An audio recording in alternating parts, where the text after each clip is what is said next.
Good evening. One of St. James's most wanted was captured by the police during a motor vehicle checkpoint operation on Reading Main Road in the parish yesterday. He has been identified as 24-year-old Nikilo Lewis, otherwise called Akilo or Kilo of Lilliput, St. James. Lewis was featured on the Jamaica Constabulary Force's Wanted Wednesday campaign for murder and shooting with intent. Reports are that the police team intercepted a Nissan AD wagon with 2 men aboard. The vehicle and its occupants were searched. However, nothing illegal was found.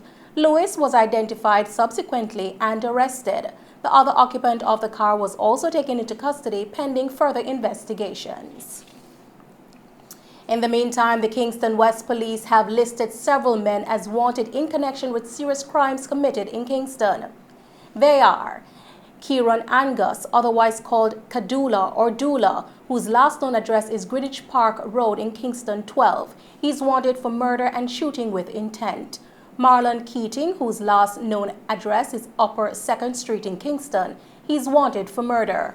Romain Wright, otherwise called Rumbar, whose last known address is Golden Heights in Denham Town, Kingston 14, and Glengoff in St. Catherine. He's wanted for murder.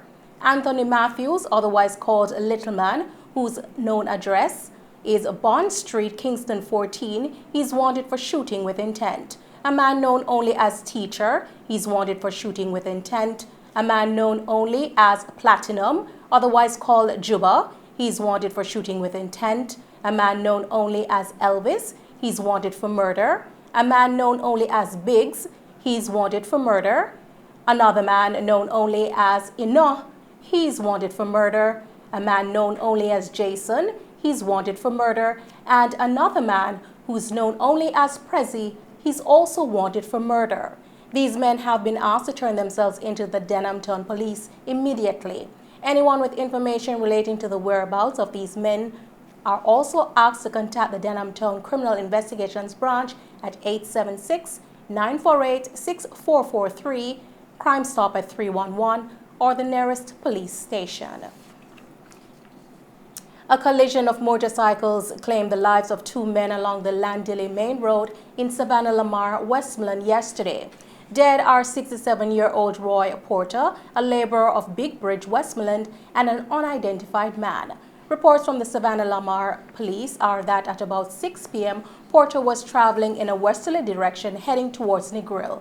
A red motorcycle being ridden by the unidentified man allegedly overtook a line of traffic and lost control of the motorcycle and collided with Porter's vehicle.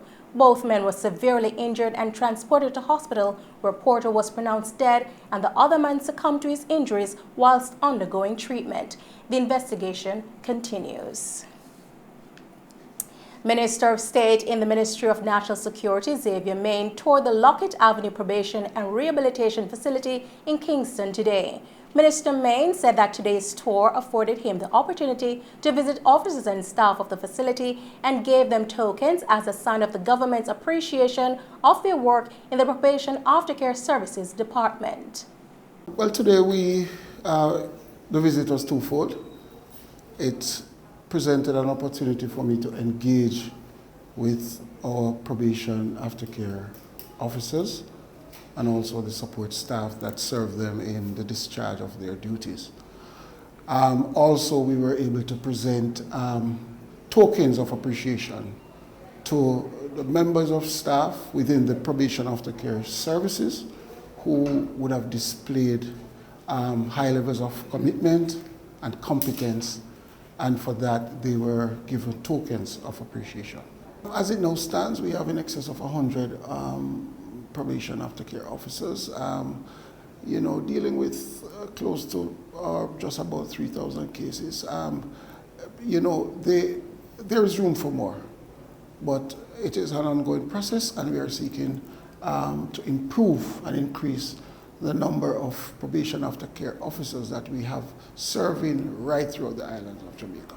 So this is something that we want to increase because we recognize that the volume of work that a probation aftercare officer is now asked to do renders them somewhat inefficient, not because of their competence, but by virtue of the sheer workload. He also explained the importance of the probationary department aftercare services. It is extremely important. As you know, or may have known, the probation aftercare services, we facilitate the rehabilitation of offenders who are given non-custodial sentences. The work is being carried out by probation aftercare officers, and so we deal with persons who are given, what you call a road sentence, suspended sentence, probation orders, and